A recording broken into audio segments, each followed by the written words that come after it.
Sí, doctor. Ok, perfecto, gracias. Sí, doctor. Sí, doctor. Grecia, te voy a retirar. Sí. Intenta entrar de nuevo, me está incomodando demasiado tu micrófono. Bien, bueno, les estaba contando, ¿cómo están? Buenas noches a quienes han ingresado recién. Estábamos con la sesión abierta con el grupo 17 porque íbamos un poquito más atrás. Ahora sí estamos todos más o menos lo mismo, de tal forma de que vamos a poder continuar y cerrar lo que nos interesa por hoy, ¿no? Y con lo que cerraríamos completamente el avance de esta parte. Voy a compartir con ustedes la presentación que estamos utilizando. Permítanme unos segundos.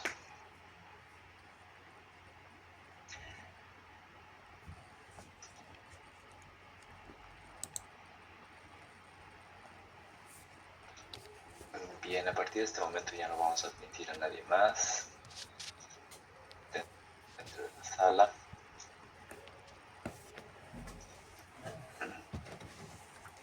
Sí, con esto cerramos.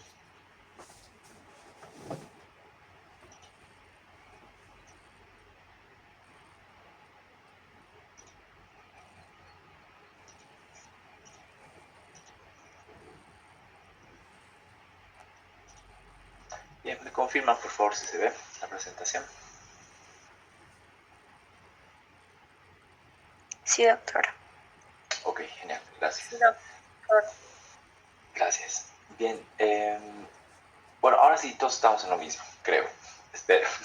Si es que alguien nota algún vacío, me lo hace notar para que vayamos atrás nuevamente. Si tienen alguna duda, igual a medida que vamos avanzando, simplemente abren el micrófono y plantean sus dudas, ¿sí?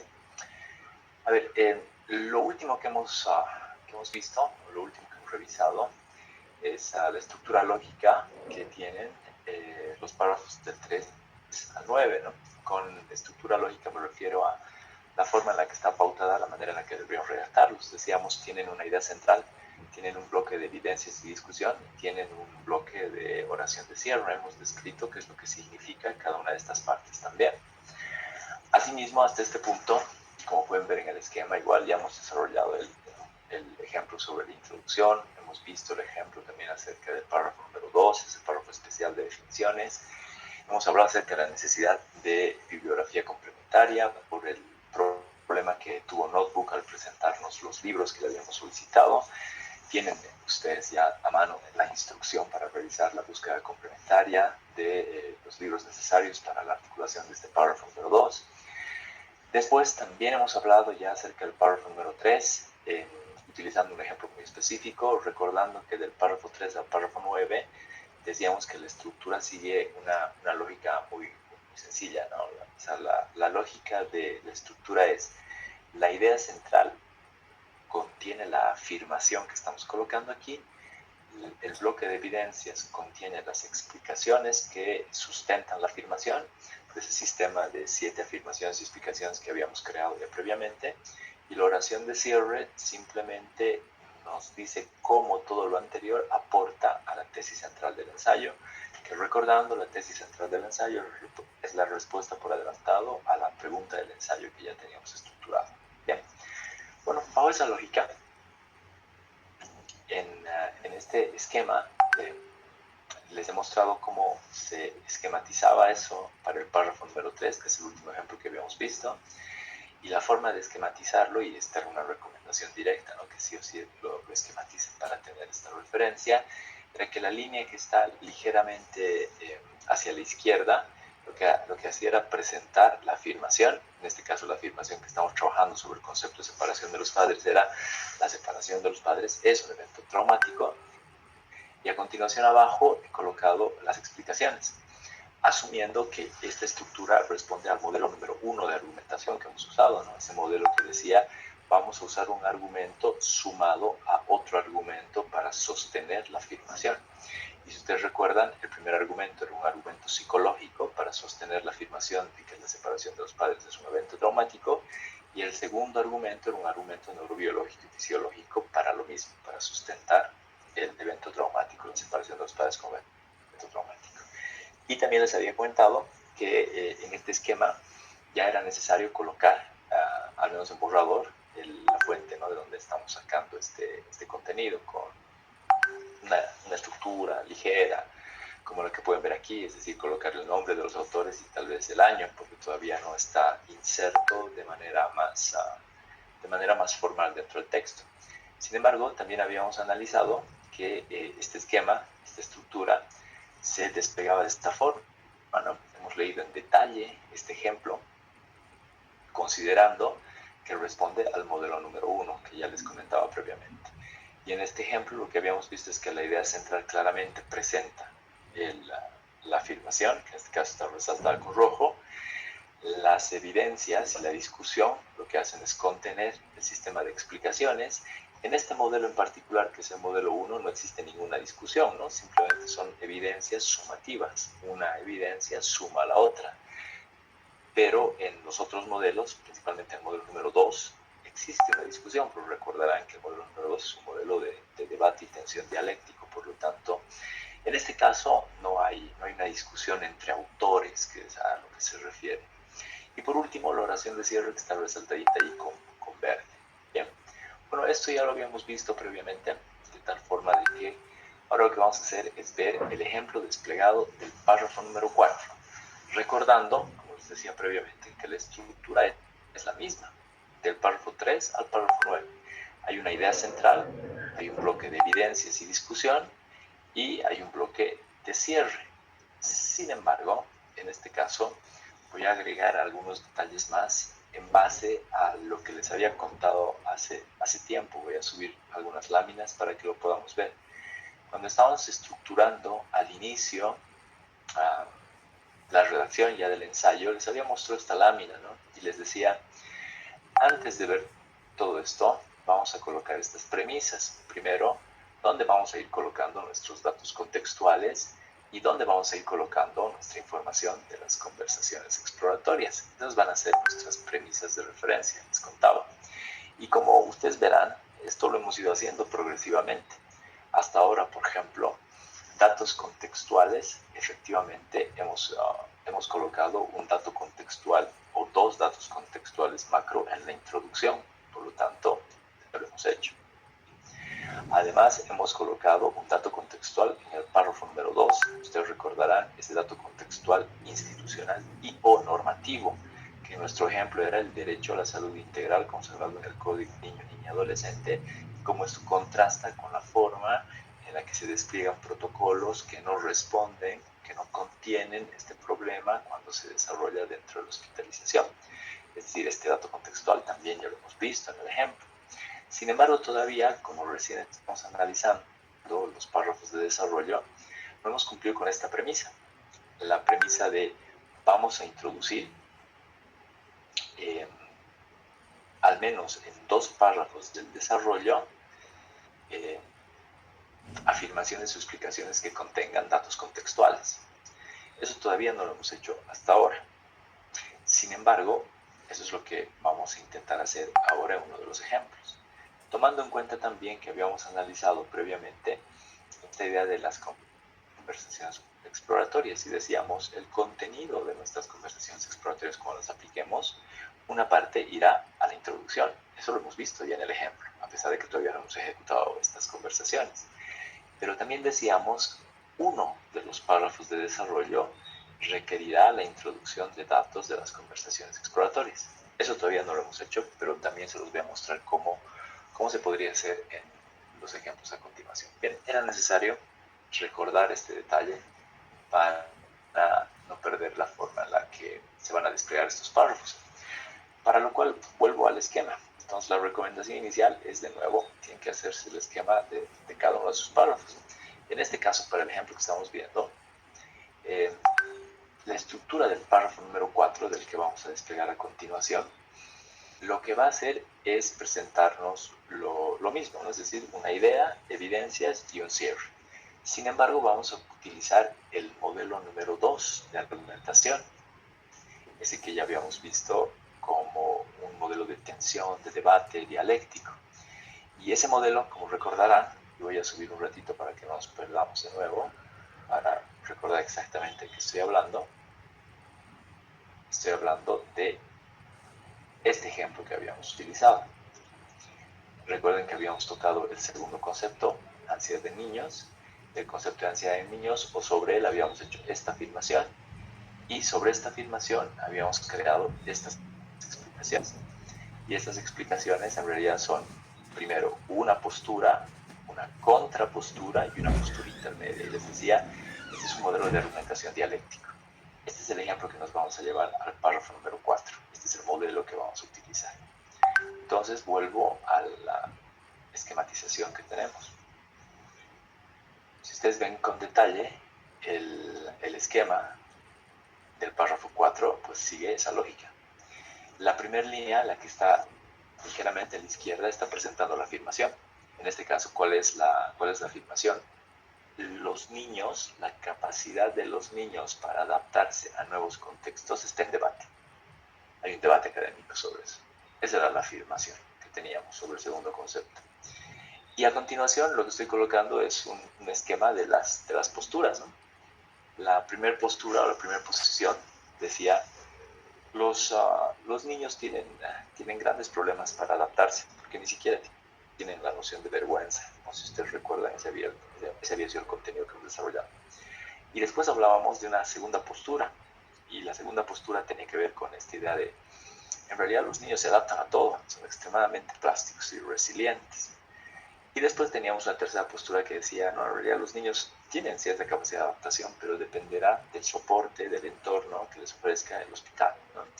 Aquí está entonces el pequeño sistema dialéctico que habíamos utilizado en el ejemplo previo. Sin embargo, como pueden ver aquí, en amarillo, estoy introduciendo uno de los requisitos de los que habíamos hablado. Uno de los requisitos era, además hay que colocar información de las conversaciones exploratorias en uno de los párrafos del 3 al 9. En este caso lo vamos a hacer en el párrafo 4. Ustedes podrían hacerlo en el que ustedes gusten, ¿no? En el que vean que es más conveniente. Sin embargo, lo vamos a hacer aquí para tenerlo claro como ejemplo. Entonces, además del modelo 2 argumentativo dialéctico, vamos a introducir un dato de las conversaciones exploratorias. Bien. A ver, permítame un segundo. Hay demasiadas solicitudes de ingreso. Voy a revisar bien quién quiere ingresar.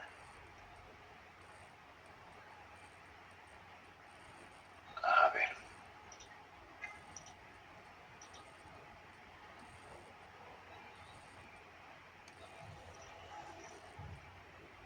Bueno, supongo que son todos.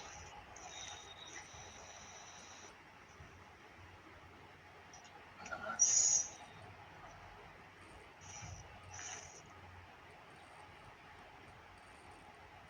Ahora sí, no tengo a nadie en espera.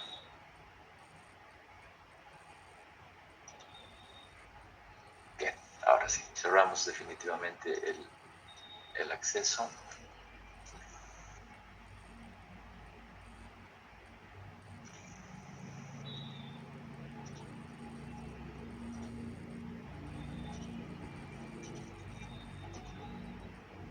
Y continuamos.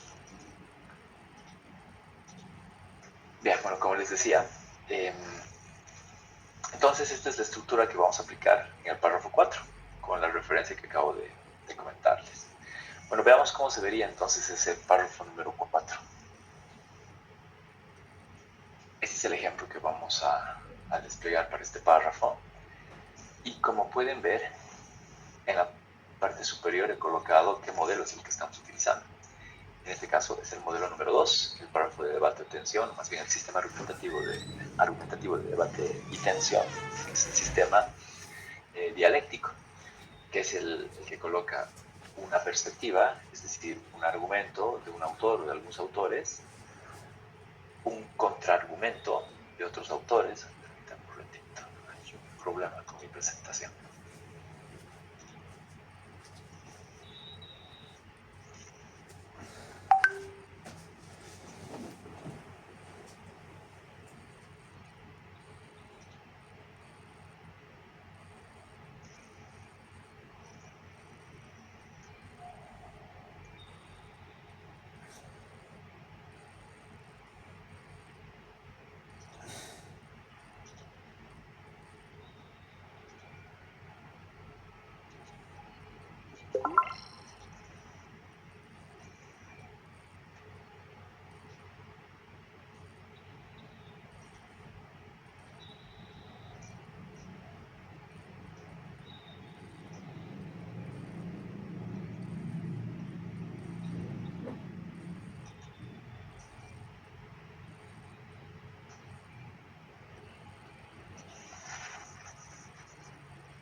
¿Me escuchan bien todavía? ¿Confirma? Sí, doctor. Ok, dime un minutito. Sí, doctor. Tengo un problema de conexión para compartir la presentación.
El audio, por favor, y si pueden ver la imagen.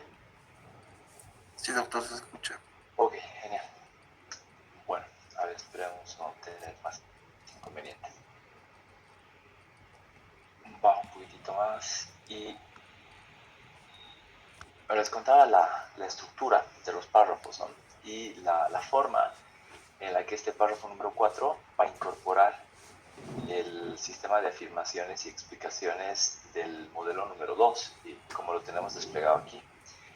Justamente en la parte superior se incluye eso, ¿no? Dice párrafo número 2 de debate y tensiones, que es el que presenta una posición de un autor o un conjunto de autores, otra posición de otro conjunto de autores que está en tensión o en debate con la previa, y si es que lo han encontrado, alguna tercera posición que sería más sintética o de resolución.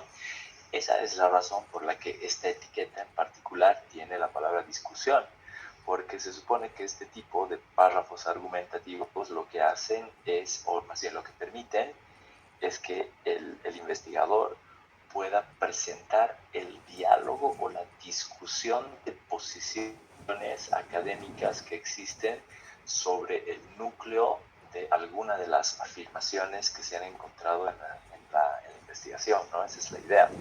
De ahí proviene esta idea de la discusión. Pero además, como pueden ver, hay una etiqueta particular, que es la etiqueta que nos está permitiendo identificar la incorporación de la conversación exploratoria, ¿no? Que lo habíamos visto previamente y que ya les había aclarado que lo pueden hacer en este párrafo o en otro. Simplemente estamos colocando el ejemplo para cumplir una de las premisas que vimos previamente. Entonces voy a leer en su totalidad este párrafo para poder ver el ejemplo. Por otra parte, la capacidad de los niños para adaptarse a un contexto nuevo y complejo como el hospitalario es en sí misma un punto de debate académico con diferentes perspectivas, claramente la afirmación. Y ahora vienen las explicaciones. Recuerden que son explicaciones contrapuestas y una sintética.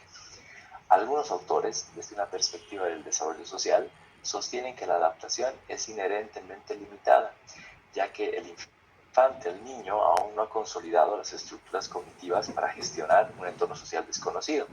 Y coloco la fuente, López y Soria, 2019, página 11.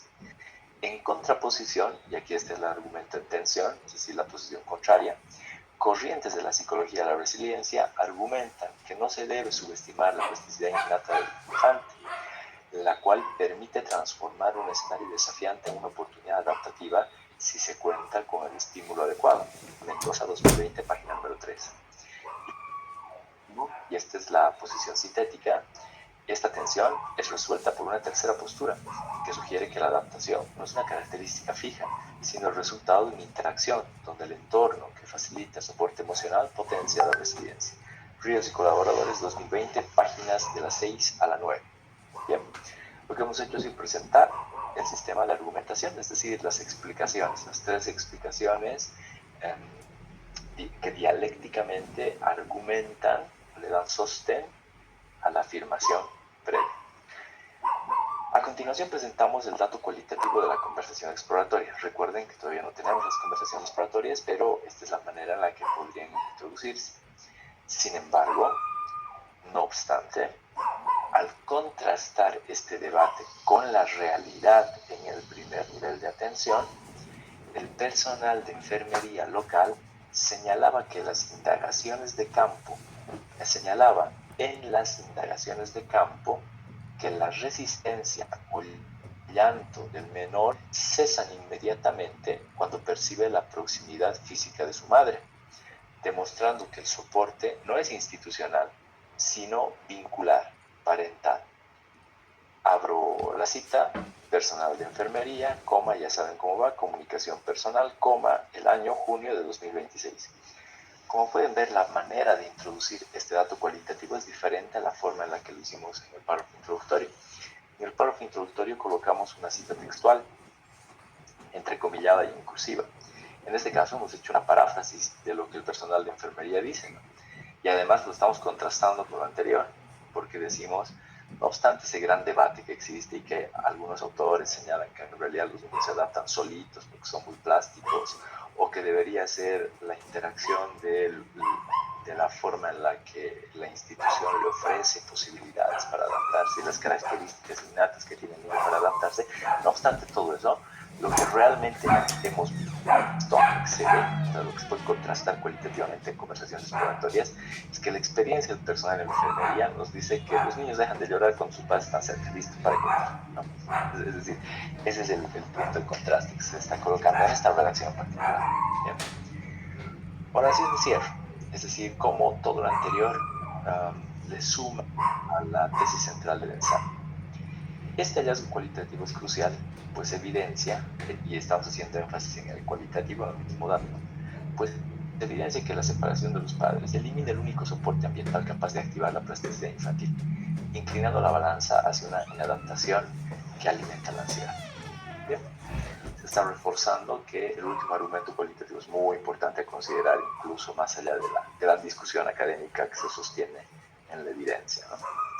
Este es un ejemplo de cómo se podría armar alguno de los párrafos, en este caso es el número 4, pero podría ser cualquiera de ellos, colocando un modelo de argumentación dialéctico, pero además introduciendo ya un dato cualitativo de conversación exploratoria.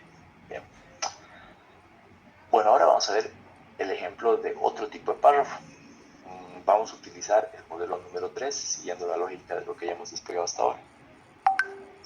En este caso, la configuración general es la misma, una idea central, evidencia y discusión, y una oración de cierre. Pero en este ejemplo vamos a colocar un dato contextual. Recuerden que en el anterior hemos colocado un dato cualitativo de la conversación exploratoria. En este caso vamos a introducir un dato contextual de nuestras fuentes contextuales, dando cumplimiento a esa premisa que dice que deberíamos colocar datos contextuales en 2 de los párrafos de desarrollo. En este caso estamos colocando un ejemplo. Y obviamente vamos a usar el modelo 3 que les decía, ¿no? Ese que abordaba la afirmación desde múltiples dimensiones sobre el concepto de hospitalización. La afirmación está relacionada con esto, ¿no? La hospitalización es una experiencia traumática multidimensional. Esa era la afirmación. Y aquí la estamos escribiendo en el esquema como analizar la hospitalización como una experiencia traumática multidimensional. Y las dimensiones, si recuerdan, eran 3: la dimensión ambiental y sensorial, la dimensión social y relacional, y la cognitiva y comunicacional. Y en el esquema, como ya lo hemos venido haciendo hasta ahora, estamos colocando ya las referencias generales de las fuentes, ¿no? Es decir, el material bibliográfico de donde se obtiene. Bien, ¿cómo se vería esto en el despliegue ya de este ejemplo de párrafo? El ejemplo del párrafo 5. El ejemplo lo veríamos de esta manera. Si vemos el sistema de etiquetas, bueno, el modelo número 3 es el que estamos aplicando, y el sistema de etiquetas, ahí está la idea central. A continuación tenemos la evidencia y discusión. Y hemos introducido una etiqueta especial para los datos contextuales, para identificarlos claramente, y por último una oración de cierre. Voy a leer el párrafo en su totalidad. Además, es fundamental reconocer que la hospitalización, independientemente de la patología de base, constituye una experiencia disruptiva que puede ser traumática para el niño desde múltiples dimensiones. ¿Qué se está haciendo aquí? Se está presentando la afirmación. Ya sabemos que la idea central en estos párrafos presenta la afirmación. A continuación vienen las explicaciones. Desde una perspectiva ambiental, que es la primera perspectiva o la primera dimensión, el hospital representa un entorno sobrecargado de estímulos como ruidos y olores extraños que contrasta con la seguridad sensorial del hogar, generando una alerta constante. Altamirano y Cedeño, 2016, páginas de la 10 a la 12. A nivel social, el menor es despojado de sus roles cotidianos para asumir el rol pasivo de paciente, sometido a rutinas y a la autoridad de extraños, lo que mina su incipiente sentido de control sobre su cuerpo y entorno. Anclado en Olmo, 2014, página 3. Y por último, y esta es la tercera dimensión, finalmente la dimensión cognitiva, la falta de explicaciones adaptativas a su nivel de desarrollo, finalmente en la dimensión cognitiva, la falta de explicaciones adaptativas a su nivel de desarrollo sobre los procedimientos genera fantasías atemorizantes y una profunda incertidumbre. Anclado en Reyes y Pérez, 2016, página 10. Como recordarán, estas son explicaciones que hemos desarrollado previamente, ¿no? Ya las teníamos armadas arriba, simplemente las estamos paseando. Ahora vamos a ver cómo se introduciría el dato contextual. Este dato contextual proviene de nuestras fuentes contextuales. Este asalto multidimensional se agrava al analizar las fuentes institucionales locales, pues los informes de gestión hospitalaria de Sucre demuestran la inexistencia de espacios recreativos adaptados para los niños y revela que el 80% de los formularios de autorización de consentimiento informado no poseen un lenguaje accesible, claro, para la comprensión de los tutores o del propio niño. Informe Defensoría del Pueblo 2025, página número 12. Como pueden ver, aquí hemos introducido un dato claramente contextual. Y es un dato que parece ser incluso un dato mixto, ¿no? Es un dato cualitativo, pero que al mismo tiempo introduce una pequeña referencia cuantitativa, de que el 80% de las autorizaciones no le dicen claramente a los papás qué es lo que va a suceder cuando los internen a sus niños. Esa es la idea central. Entonces estamos introduciendo un dato contextual, cumpliendo la referencia que teníamos al principio. Y por último, esto contribuye a la tesis del ensayo de esta forma. Esta lectura subraya que la ansiedad infantil no surge de un factor aislado, sino de un quiebre holístico, estructural, tornándose insostenible ante la ausencia forzada de la figura de los padres, capaz de mediar y dar sentido a esta cruda experiencia clínica. Nuevamente, lo que está tratando de hacer es mostrar cómo el párrafo suma o le da cuerpo o le da sustento a todo el ensayo. Esa es la idea de las oraciones de cierre. Bien, hasta este punto entonces habríamos visto todos los ejemplos necesarios para desarrollar nuestros párrafos desde la introducción hasta el párrafo número 9. Recuerden que el párrafo número 10 en nuestro esquema es el párrafo de las conclusiones. En este punto vamos a hacer una pequeña pausa de un minutito para que puedan plantear alguna duda, algo que no les haya quedado claro, algo que crean conveniente, que repitan. Les cedo la palabra, chicos, chicas, ¿qué dicen? ¿Alguna cosa medio rara que no se entienda?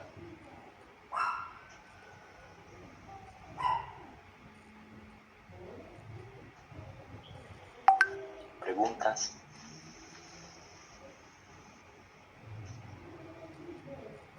Bien, si no hay preguntas, les voy a mostrar un poquito más entonces de la parte final de esta presentación.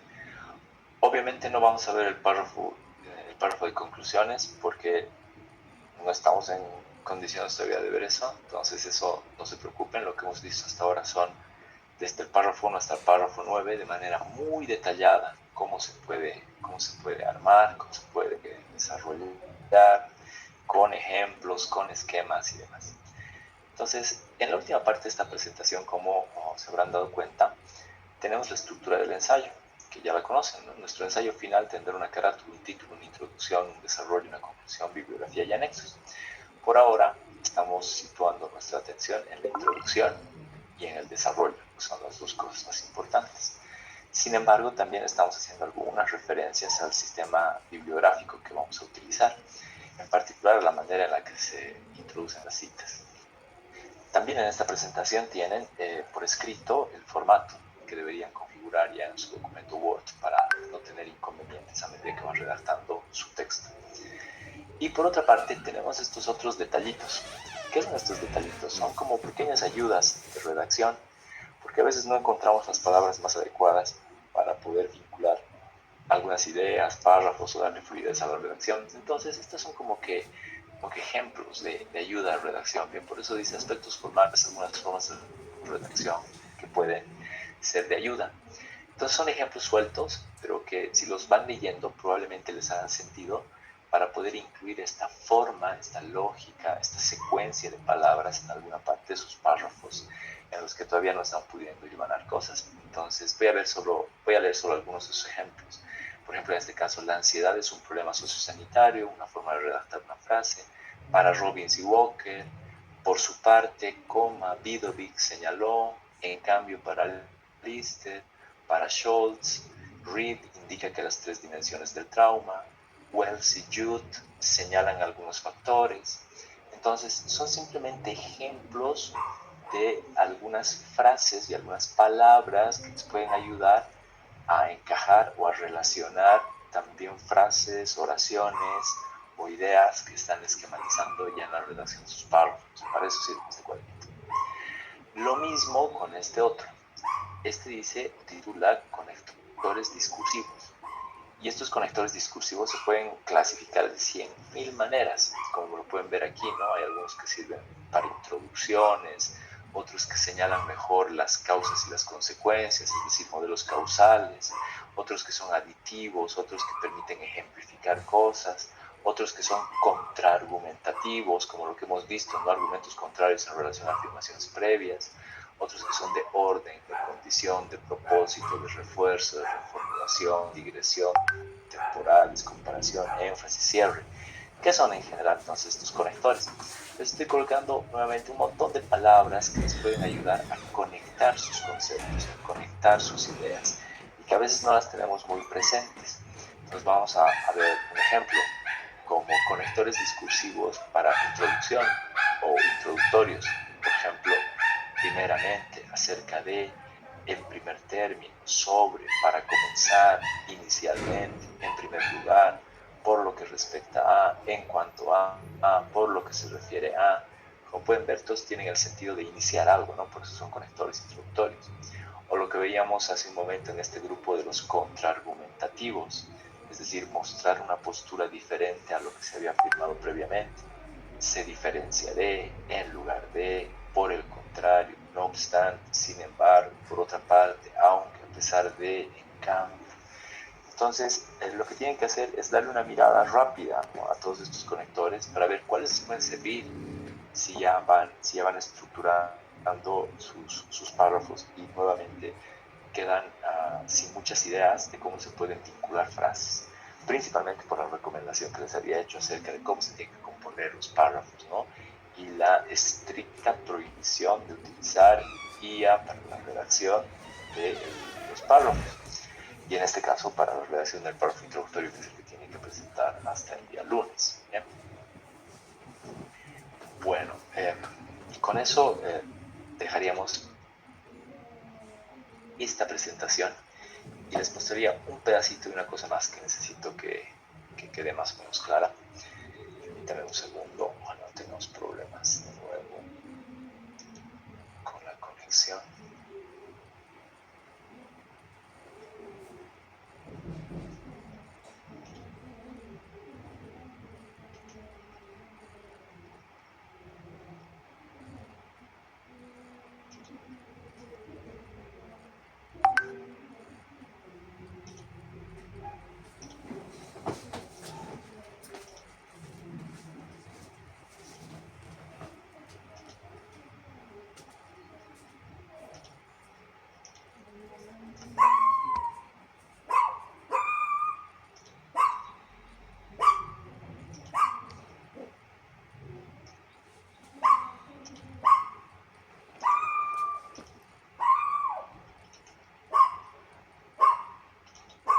Bien, creo que no hay problema.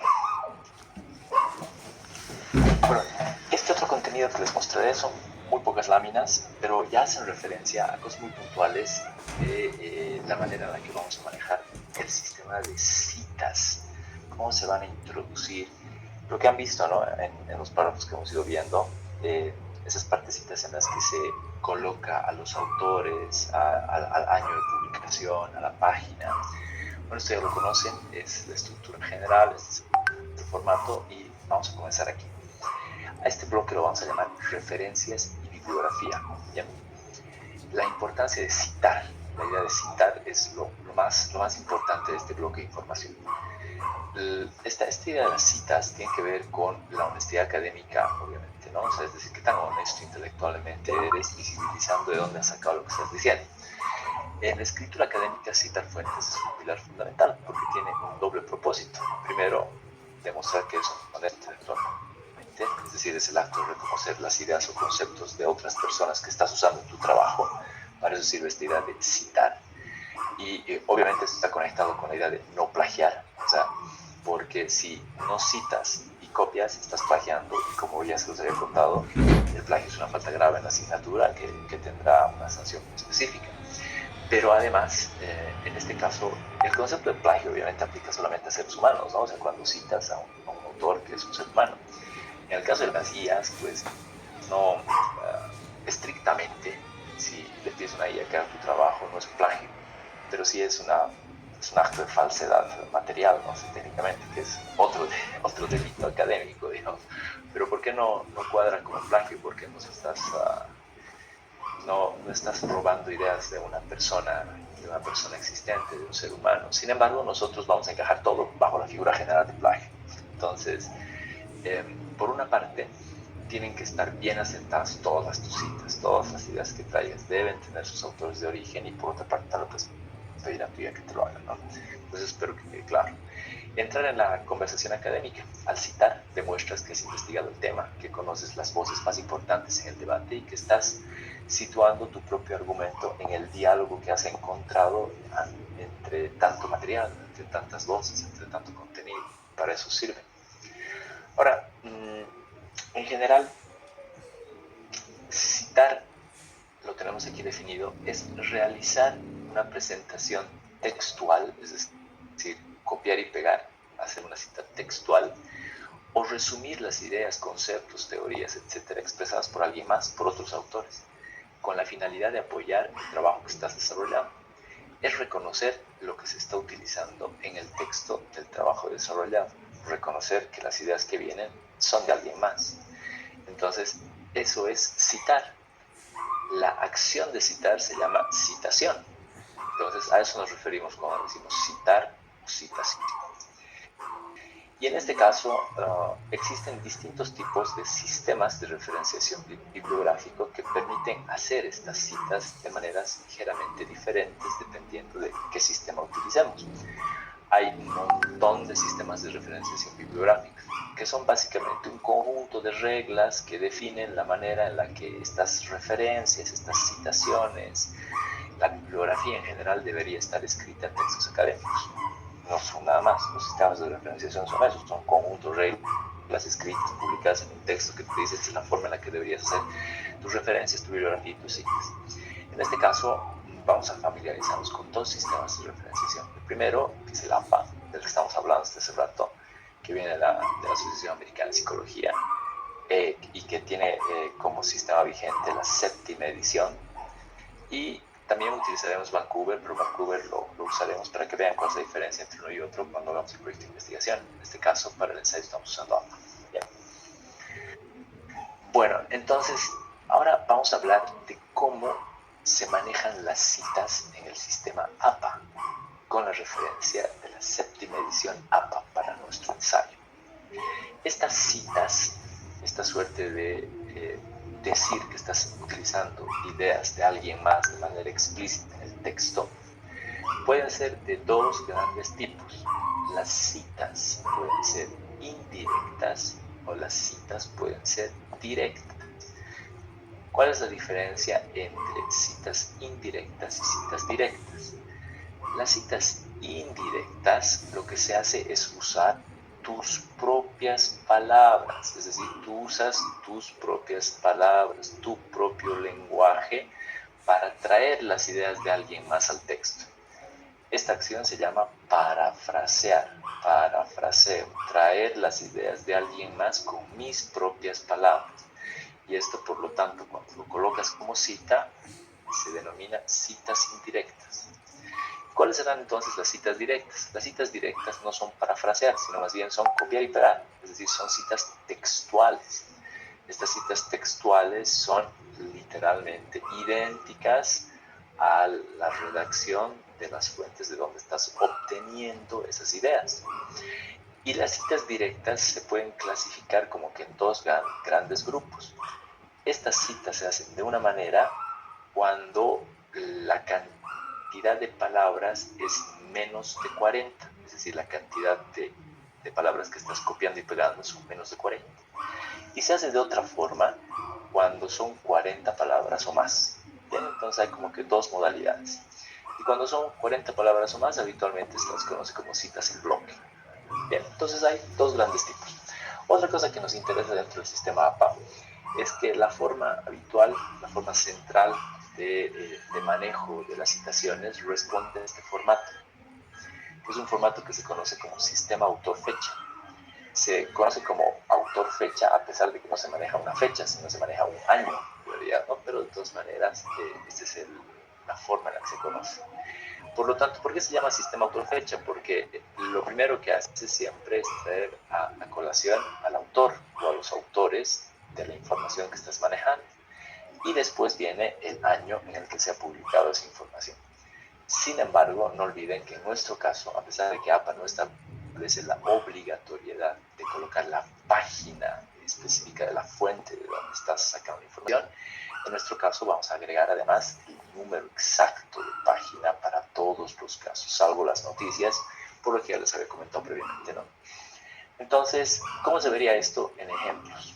Voy a hacer un zoom para que se vea bien. Primero vamos a ver un par de ejemplos de cómo se ven las citas indirectas. Recuerden que las citas indirectas son las citas que parafrasean, que traen las ideas del autor, las ideas de la fuente, pero que las plasmas con tus propias palabras.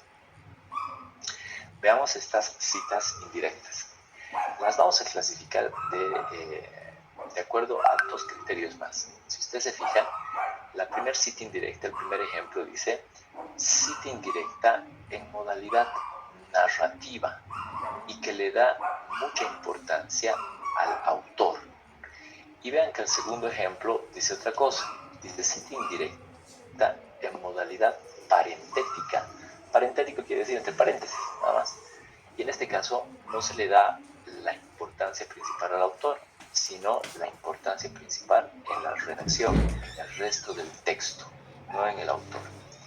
Entonces pueden ver que las citas se pueden clasificar también de esta forma, ¿no? En la manera en la que están escritas. Están escritas en una modalidad narrativa, haciendo énfasis o dándole importancia al autor o al texto. O están en una modalidad parentética, entre paréntesis, haciendo énfasis en el autor o en el texto. Vamos a leer estas citas que son ejemplos para ver cómo se ve. Primer ejemplo, cita indirecta, narrativa, con importancia o con énfasis en el autor. Sumado a lo anterior, la Organización Mundial de la Salud, paréntesis, colocamos la sigla OMS, punto y coma, 2020, página número 12.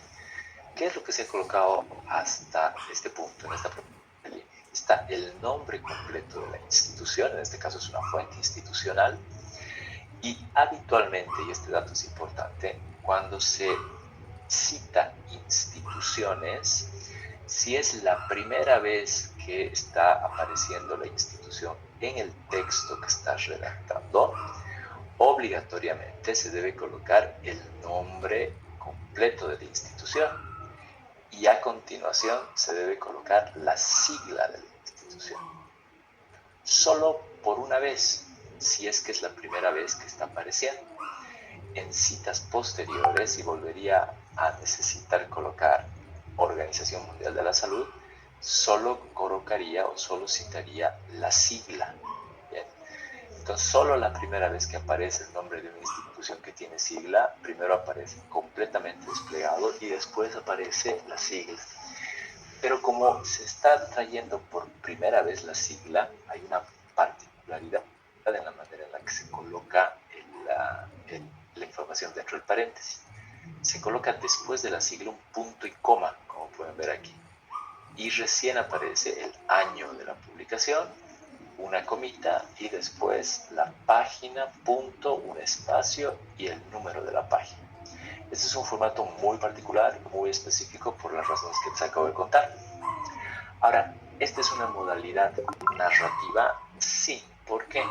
Porque una gran parte de la cita está fuera del paréntesis que acabamos de ver. Está narrada. Organización Mundial de la Salud. Ahora, ¿por qué este es un ejemplo de hacer una cita con énfasis en el autor? Porque en esta oración el autor está apareciendo al principio de la redacción. Por eso vamos a decir que estamos haciendo énfasis o que le estamos dando más importancia al autor en esta redacción. Y listo, nada más. Sumado a lo anterior, la Organización Mundial de la Salud, OMS 2020, página 12, indica que los trastornos del comportamiento en niños pequeños con ansiedad no son comparables con los de las personas adultas manifestándose y bla, bla, bla. Sigue el texto. Como pueden ver, en el texto estoy utilizando mis propias palabras. Es decir, estoy trayendo algo que está contenido en este informe del OMS en la página 12, pero no estoy copiando y pegando, sino lo estoy redactando con mis palabras, estoy parafraseando. Por eso es una cita indirecta. Ahora veamos el ejemplo de cita indirecta parentética. En este caso, dice lo siguiente. En este marco, la ansiedad en los niños menores de 5 años tiene sus propias particularidades debido a que las señales físicas de su manifestación y sigue toda la información. Recuerden, es una información parafraseada con mis propias palabras. Sin embargo, en esta modalidad vamos a colocar una cita que debe estar sí o sí completamente entre paréntesis, por eso se llama parentética. Y además, no le estamos dando la importancia al autor, le estamos dando la importancia al texto. Eso claramente se puede ver, el autor no aparece en las primeras 5 a 6 líneas, no hay el autor, solo están las ideas, el texto. El autor recién aparece al final y completamente entre paréntesis, como pueden ver.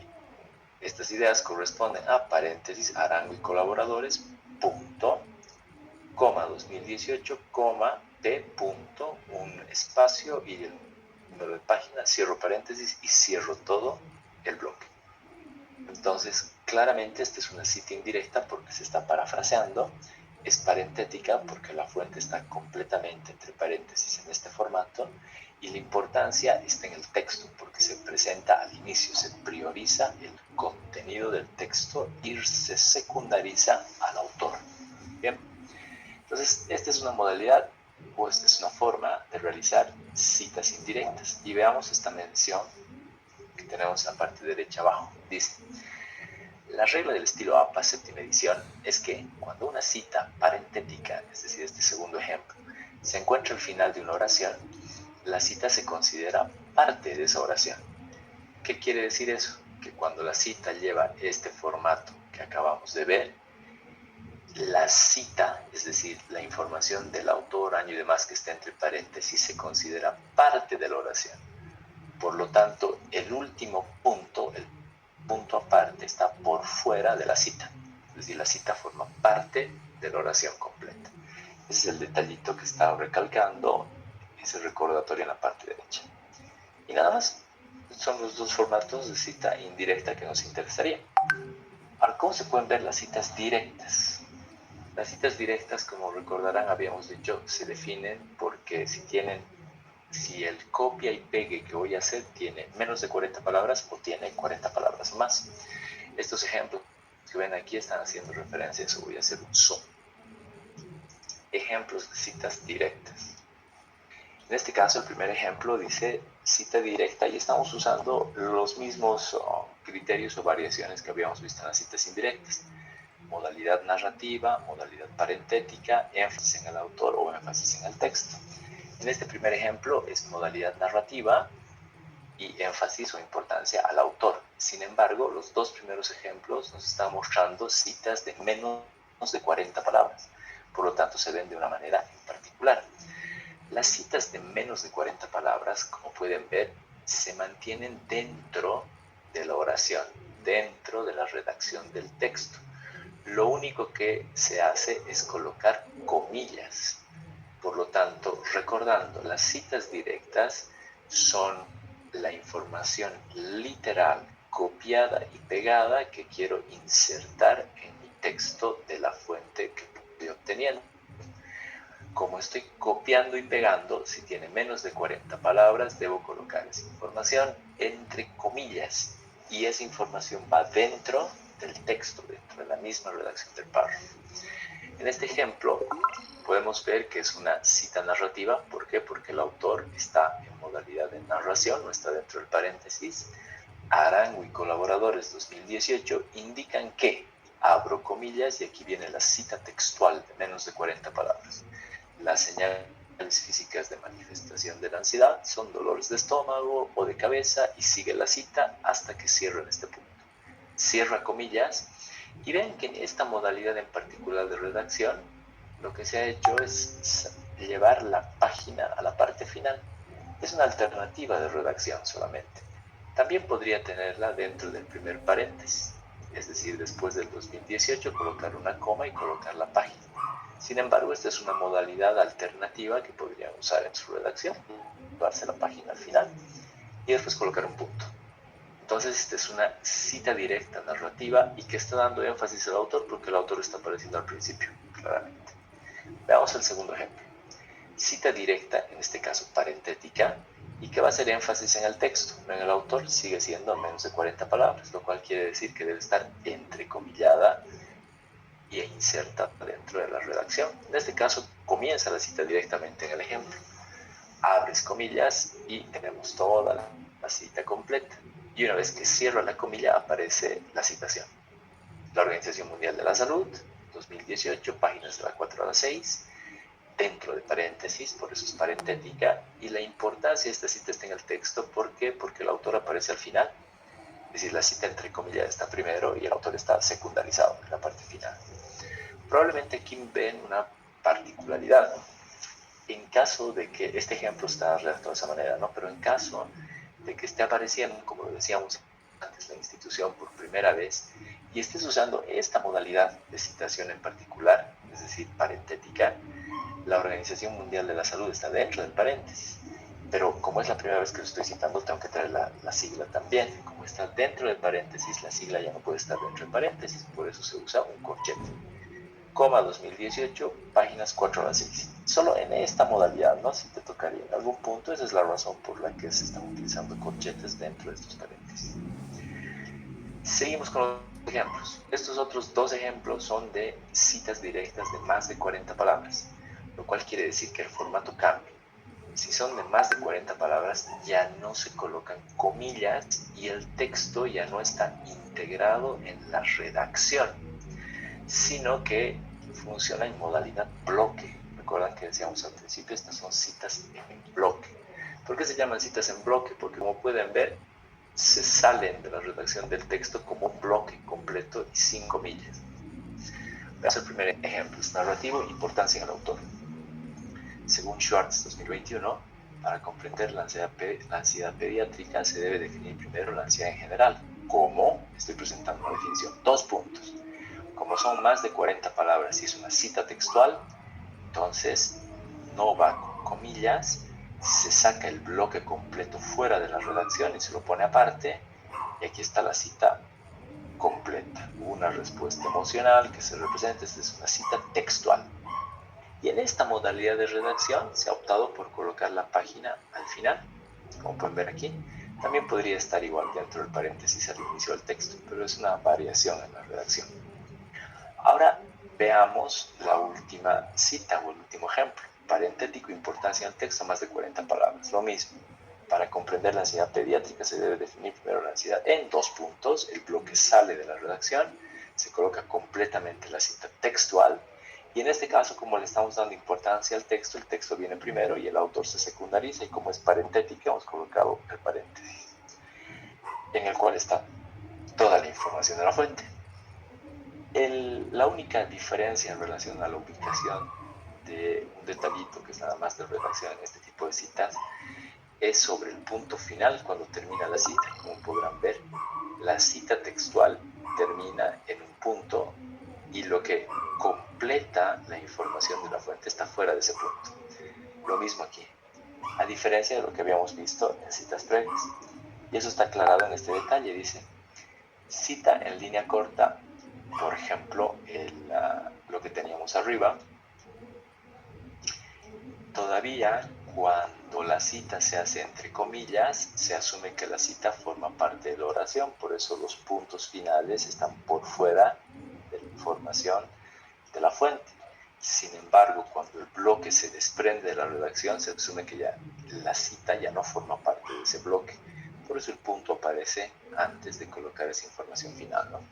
Son simples detalles que poco a poco se irán puliendo en el documento. Es más, le pediremos un proceso específico del notebook que todas estas cosas las verifique por nosotros, pero es importante saber de dónde vienen y por qué se están haciendo, ¿no? Como se los relataba previamente. Bien, esta es la última lámina. Para finalizar, simplemente esto está reforzando lo previo. Estos son ejemplos, ¿no? Sistema autor-fecha, apellidos de autores, ya saben, año de publicación, funciona así, ejemplos, autor, año. Dos autores, cuando son dos autores, simplemente hay que separarlos por una I, Arango y Zabaleta, año. Cuando son más dos autores, ya saben que es et Ali, y Ali con su puntito de abreviación suena al, por lo tanto es Arango y colaboradores, 2018, y las páginas. En este caso, estas serían las modalidades. Cuando citas un autor, cuando citas dos autores, cuando citas más de dos autores. Otro detalle es que no es imprescindible colocar la página en el sistema APA en todas las citas. En realidad, APA lo que define es que solo se hagan las citas directas. Pero nosotros, por razones de seguridad y trazabilidad de la información, vamos a utilizar de manera obligatoria paginación, es decir, la cita a la página en todo tipo de fuentes, salvo las noticiosas por su formato. Por lo tanto, aquí abajo se recalca eso. Para este trabajo es obligatorio incluir siempre la página de la cita utilizando una P o una PP en caso de que sea una página o un rango de páginas. Bien, aquí abajito tenemos nuevamente otros ejemplos que están relacionados con lo previo. Y con eso me parece que estaríamos cerrando al menos el contenido. Bien, abrimos un pequeño espacio para dudas, preguntas, cosas que no se entiendan, algo que quieran que repita o que lo aclare. Les cedo la palabra. Doctor, una consulta. La introducción, ¿hasta qué párrafo es? La introducción son dos párrafos, ¿no? Que nosotros en el esquema lo estamos colocando como párrafo número 1 solamente, pero en realidad los estamos desplegando en dos párrafos. Por eso en los ejemplos de las proyecciones están como párrafo 1A y párrafo 1B, pero en el esquema general corresponden solamente al párrafo número 1. Está bien, gracias, doctor. ¿Vale? ¿Alguna otra duda que tengan?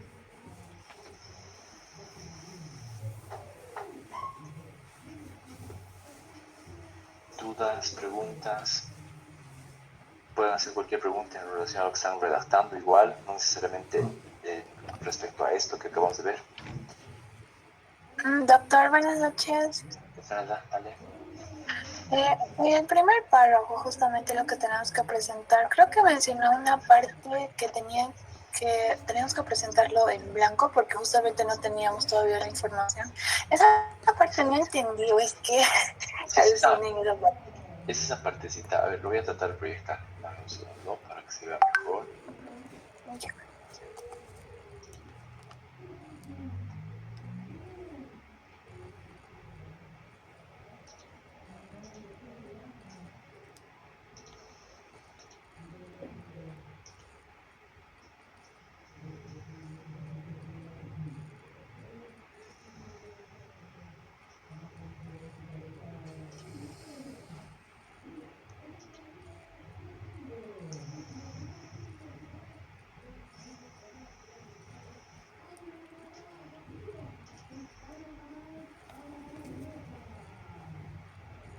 Bien, estoy ahora en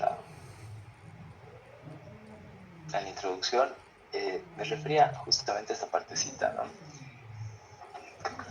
bien, pero lo voy a resaltar. La etiqueta que dice contextualización, dato cualitativo de la conversación exploratoria, todo este bloque del ejemplo, no tenemos la información de la conversación exploratoria. Entonces, lo único que deberían colocar aquí es la etiqueta para saber que ahí tienen que ingresar esa información y a continuación seguir con la otra etiqueta, es decir, con la mención de los puntos de tensión y continuar con la redacción, ¿no? Esta información no la tenemos, por lo tanto no es necesario escribirla, pero sí dejar la etiqueta para tenerla de referencia. A eso me refería.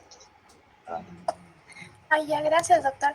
Doctor, una pregunta más. Y Sí. tuve falla en el tema de la selección justamente de mis 5 fuentes de Cielo, PubMed, Google School, en la que me daban las 20 fuentes, pero no me daban como tal el link de referencia y yo le volví a pedir que me pudiera dar el link de referencia y cuando entraba directamente me botaba en este caso a Gemini y era como si no estaría, digamos, en los documentos que había buscado anteriormente con los prompts para tanto Cielo y Gemini. Y ya después lo pedí otra vez, o sea, le volví a mandar de nuevo el prompt para que me lo haga y me mandaba, pero ya no me mandaba de 5 de cada una, sino ya era 6 de Cielo, 7 de PubMed, así, y se ha configurado todo. No sé si era normal de pasar eso. Estaba renegando. No, en realidad no. ¿Cómo lo has resuelto? No, lo volví a borrar todo, estoy haciendo todo de nuevo. Ok, si te vuelve a pasar, una forma de arreglarlo es manualmente, no queda otra, ¿no? Si tienes la lista de los documentos, por ejemplo, si tienes la lista de los documentos que vienen de Cielo, te entras directamente a Cielo, al navegador de Cielo, coges el título de la investigación. Apenas pongas el título, se va a desplegar, se va a visibilizar la entrada, ingresas al documento, lo descargas en PDF y ya lo tienes para leerlo. Y si es necesario lo puedes cargar manualmente al notebook. Eso probablemente es mucho más rápido, ¿no? que volver a hacerlo a esta altura, digamos. Si es que te volvieran, Ay, entonces ya, tendrías que hacer igual, te entras a las bases de datos directamente, como tienes los nombres de los documentos y el detalle, tienes autores, años, nombres, los puedes rastrear manualmente y como son solo 5, en menos de 10 minutos tienes cada PDF desde la base de datos directamente. ay, ya, doctor, gracias. Perdón. Tal, ¿verdad? Acabo de ver por ahí una pregunta que dice: ¿qué colores? A la vez, o sea, ¿a qué colores te refieres? ¿Te refieres a los colores de la introducción o a los últimos colores de los otros párrafos? Voy a asumir que son los de la introducción. Hay una... Sí, los colores de la introducción, ya. Los colorcitos están clasificados de acuerdo a, a las partes, ¿no? Es decir, a las etiquetas. Voy a resaltar directamente el documento. Un segundo, aquí está. Este primer colorcito está presentando la idea y el tema, ¿no? al introducir en el párrafo número 1. Después todo lo que está en verde, o sea, los que están resaltados en verde, están presentando los datos de contexto, tanto cualitativos como cuantitativos. Todo lo que está aquí en rojo o ligeramente rojo están presentando los puntos de tensión. Y el último, que yo lo he resaltado con negrilla, pero no es necesario que se resalte con negrilla, está presentando el punto de tensión elegido o el enfoque del ensayo. Y lo último, la parte que está resaltada con color azulito, celeste, está presentando la tesis central del ensayo, ¿no? En este primer párrafo. Y en el segundo párrafo no hay diversos colores. Todo lo que está resaltado con un color violeta o morado está presentando cada una de las afirmaciones con una breve mención o una ligera mención a las explicaciones. Y ese es el sistema de colores que estamos usando.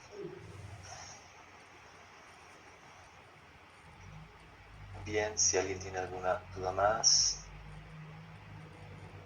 Doctor, las 120 preguntas del Excel solo tenemos que responder en el Excel, ¿verdad? ¿O en No, otro en lado. realidad, en la bitácora, Camilo. En la bitácora, Solo podemos poner la respuesta en el Excel. y, o sea, en la Sí, bitácora. en realidad, donde es obligatorio es en la bitácora, que estén escritos en la bitácora.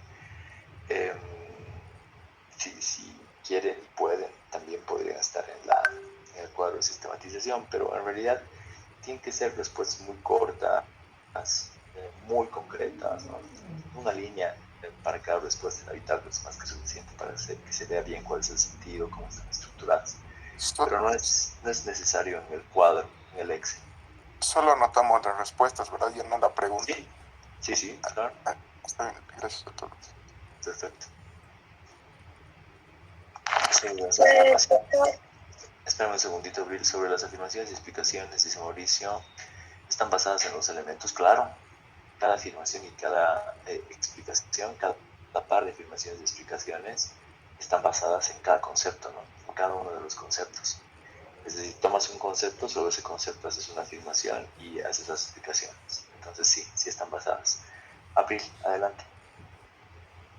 Doctor, eh, le quería preguntar algo, es que al responder las 120 preguntas de las 20 fuentes, en una que otra a mí me mandaba directamente alguna referencia de la fuente y o si no, me mandaba varias referencias de lo que era su bibliografía y en algunas sí entraba y en otras no. Y por eso en esas preguntas no sabía cómo podía contestarlo o la mejor forma de contestarlo, ya que así, y si lo lograba abrir, algunas de las referencias a las que me mandaba eran re extensas como para poder leerlo y en algunas ni se entendía. Sí, eso es lo que les contaba, ¿no? Es decir, una gran parte de las referencias probablemente no están bien conectadas porque es un problema evidente en el notebook cuando usa mucha cantidad de información, mucha cantidad de fuentes. Entonces, en esos casos, cómo se puede solucionar? No hay que usar el enlace directo, sino hay que usar la referencia, la ayudita que nos está dando el notebook en la primera parte, donde nos dice, para responder este criterio, busca en este segmento, en este subtítulo o en este apartado del PDF. Entonces, en ese caso hay que irnos directamente al PDF y buscar ese apartado, leer esa partecita y si no se entiende lo que se está leyendo, en ese caso hay que ir a la pregunta que nos está dando también el notebook para tratar de ayudar, porque nos dice si logras responder esta pregunta, entonces ya estás respondiendo este criterio. Entonces, en conclusión, si el enlace no funciona, si el enlace está roto o si han tenido un problema similar, sí o sí hay que ir al PDF original y buscar el segmento que nos está diciendo el notebook que es el más adecuado para responder ese criterio. Esa es la Eh, forma de resolver. Doctor, pero en algunos casos, si digamos era una monografía o una tesis o algo así, ¿Sí? como utiliza fuentes de información, hay su bibliografía y directamente me mandaba a la bibliografía misma. Y eso es lo que es mi duda, porque en esa bibliografía misma algunos sí abren o, o si no me diré que no es seguro o no hay ningún documento. Y en cambio en otros sí abre, pero como le digo, no se entiende nada de esas fuentes con las que uno utiliza para hacer su tesis o monografía. Entonces, mira, en algunos casos, lo que sí o sí se tendría que hacer es volver a ingresar al notebook y hacer una pregunta muy concreta, ¿no? Decirle, mira, en el artículo tantos, tantos, en este criterio del bloque 3, no está claro qué es lo que tengo que revisar para responder el criterio. Explícame con más detalle. Solamente ese criterio o los criterios que no estés logrando resolver. O, porque eso es lo que te está pareciendo, que el lugar donde el notebook te está diciendo que puedes revisar para responder ese criterio no es el adecuado dentro de la fuente. Entonces es probable que el notebook esté cometiendo un error, pero vale la pena preguntarle nuevamente porque usted va a ayudar. Entonces le dices, en el artículo tantos, tantos, estoy respondiendo ese criterio del bloque tantos, tantos, y no está claro, dime qué parte debería leer o cómo podría responder este criterio en particular. Y en ese caso la respuesta va a ser muy concreta, ¿no? Te va a decir, sí, en este artículo, en esta parte, en esta parte, en esta parte, o te va a dar una idea general de cómo podría redactarse la respuesta. Y si ya has leído el PDF, al menos una parte del PDF, te vas a dar cuenta con mucha más rapidez. Esa es otra forma de resolver. Está bien, gracias, doctor. Dale, Uri. Ya vamos a las preguntas escritas. Miguel dice, una pregunta, la presentación es el lunes a medianoche o a las 11:59 o algo así. ¿Cuál es la diferencia, Miguel? Sí, pues es a las 23, 2:59 minutos, 59 segundos. Ahí se cierra el aula automáticamente y ya no se puede enviar nada más. Pamela, buenas noches. Una pregunta. ¿La introducción del ensayo debe tener carátula? No es necesario. Cero carátulas. Abigail, ¿podría volver a explicar acerca de los puntos de tensión, por favor? ¿O cómo poder llegar a ese punto? Los puntos de tensión tienen que ver con, a medida que vas leyendo las fuentes, identificar o darnos cuenta de que los autores, sea entre ellos, es decir, entre artículos, entre investigaciones, entre autores, o sea, entre las investigaciones y las fuentes de contexto, que podrían ser los informes institucionales o las noticias, no existe acuerdo sobre ciertas cosas. Es decir, que hay cosas que están en debate todavía, hay cosas en los que no existe un acuerdo completo. Y esos puntos en los que notas, en los que notes, en los que sientes que no existe acuerdo, los estamos llamando puntos de tensión. Y así se los identifica. Y tenemos que identificar 5 puntos de tensión. ¿En qué punto o en qué momento estamos en condiciones de identificar los 5 puntos de tensión? Cuando estemos al menos al 80% de las lecturas, ¿no? Es decir, porque si no se avanza en las lecturas, es muy difícil darnos cuenta de cuáles podrían ser los puntos de debate, los puntos de tensión para identificarlos, pero a eso nos referimos con puntos de tensión. Y si no hay muchos puntos, doctor.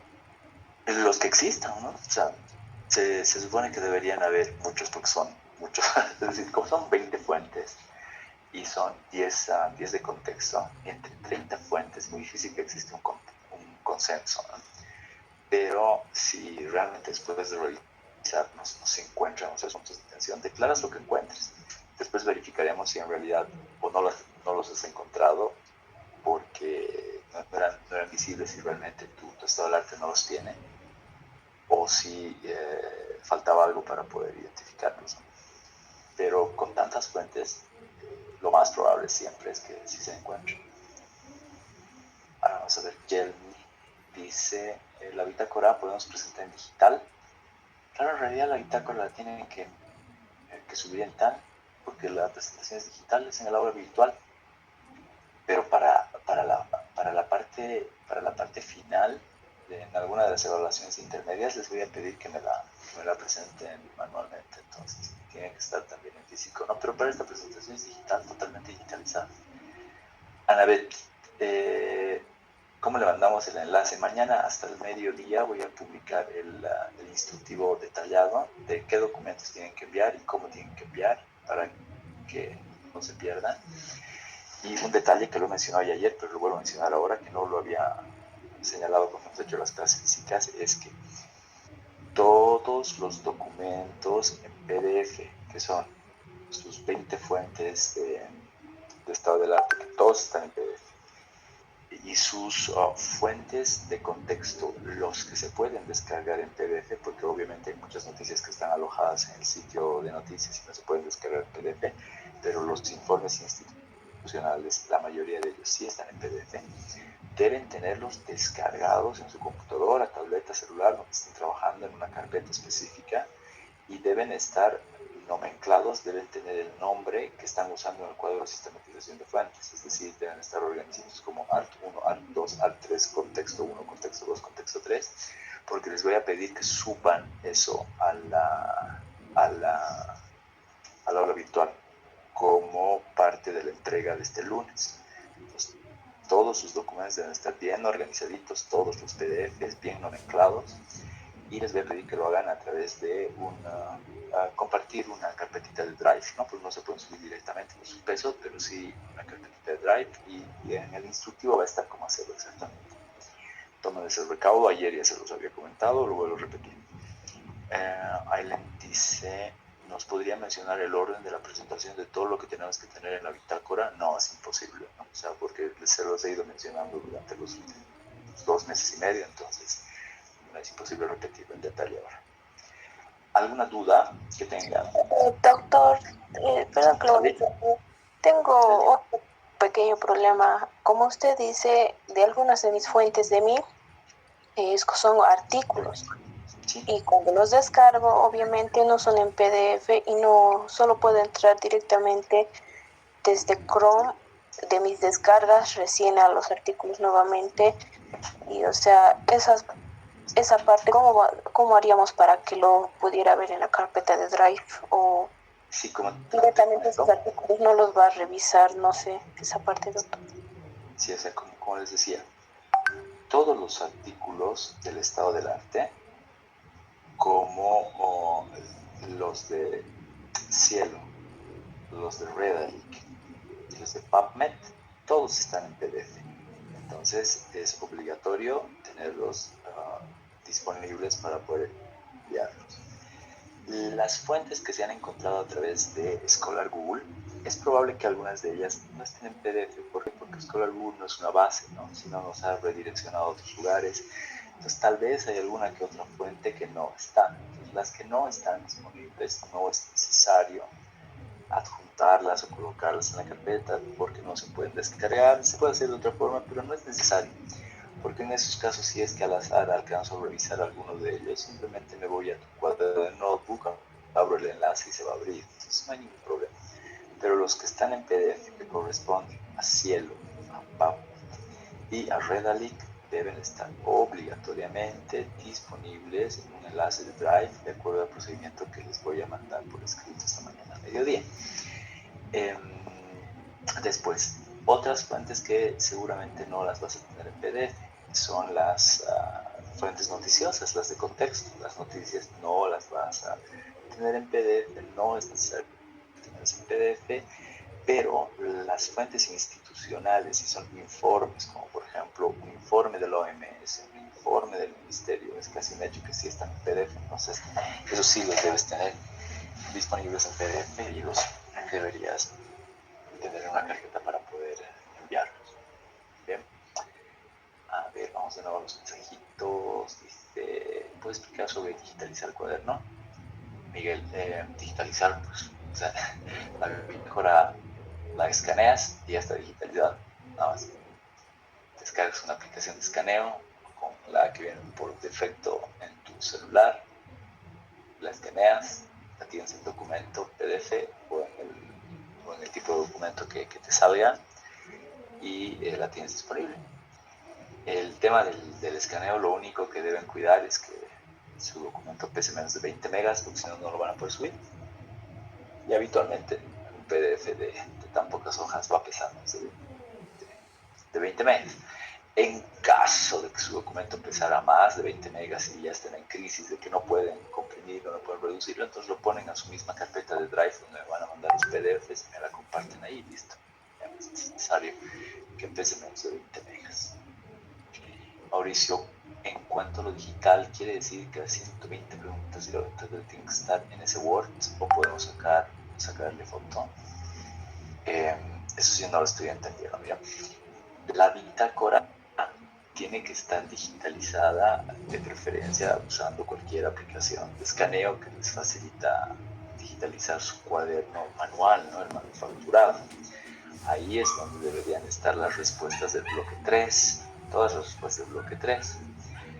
Y el documento Word, el único documento Word que tienen que presentar es el que contiene la redacción en borrador de los 2 párrafos de introducción.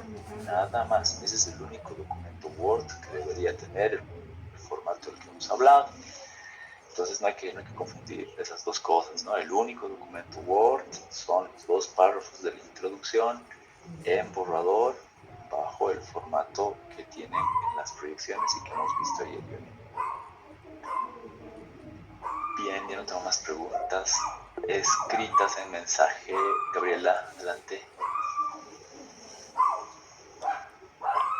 Doctor, tengo una pregunta. En el tema de las 120 preguntas, ¿tenía que estar también las preguntas con la respuesta o solamente las respuestas?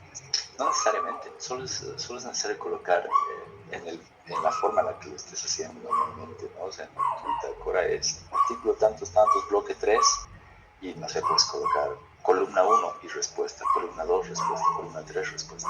No es necesario colocar nada más. Está bien, gracias, doctor. Bien. Bueno, vamos cerrando. Si tienen alguna duda más. Doctor, disculpe, tenía una duda sobre, Vale. sobre los artículos. La cosa es que para el bloque 1 nos mandó un prompt para crear 20 artículos Ujú. y también nos mandó un prompt para generar el bloque 3, en el cual nos generaba dudas sobre los artículos. Sí. La cosa es que yo fui haciendo las preguntas de la bitácora y todo, pero en ciertos artículos me manda otros links, son diferentes. Digamos, en el artículo 6 del bloque 1 tiene cierto tema, pero en el bloque 3 me pide que revise otra página diferente.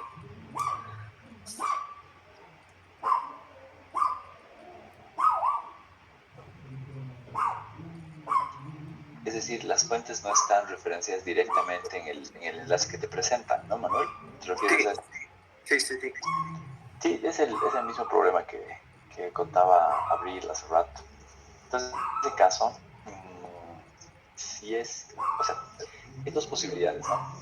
Que lo que te está referenciando el bloque 3 al menos sea correcto identificando el artículo que es el adecuado, ¿no? Es decir, te está diciendo, estamos hablando del artículo número 1 y efectivamente en esta partecita puedes revisar esta información en el artículo número 1. Si es que te está dando la información correcta y es el artículo correcto, quiere decir que tu tabla lleva el título, es decir, el nombre correcto del artículo, el año correcto del artículo y la fuente de donde se ha obtenido. En ese caso, si es que no puedes acceder al PDF por alguna razón, hay que ir directamente a la base de datos, por ejemplo, Redact, PubMed y demás, colocar el nombre completo del documento, colocar el año y alguna referencia al autor y automáticamente te aparece, lo descargas. Y en ese caso hay que entrar al notebook de nuevo y decirle, ¿sabes qué? La referencia que me estás dando no me sirve. Tengo el estudio y dame alguna otra referencia que me ayude a responder estos criterios. Y ya es un poco manual, es la única forma de resolver el tema de las referencias cruzadas por error de notebook. No es eso, doctor, es que lo cambia directamente el tema. A ver, repetime tu problema entonces, no te entendí bien. Primero, en el bloque 1 nos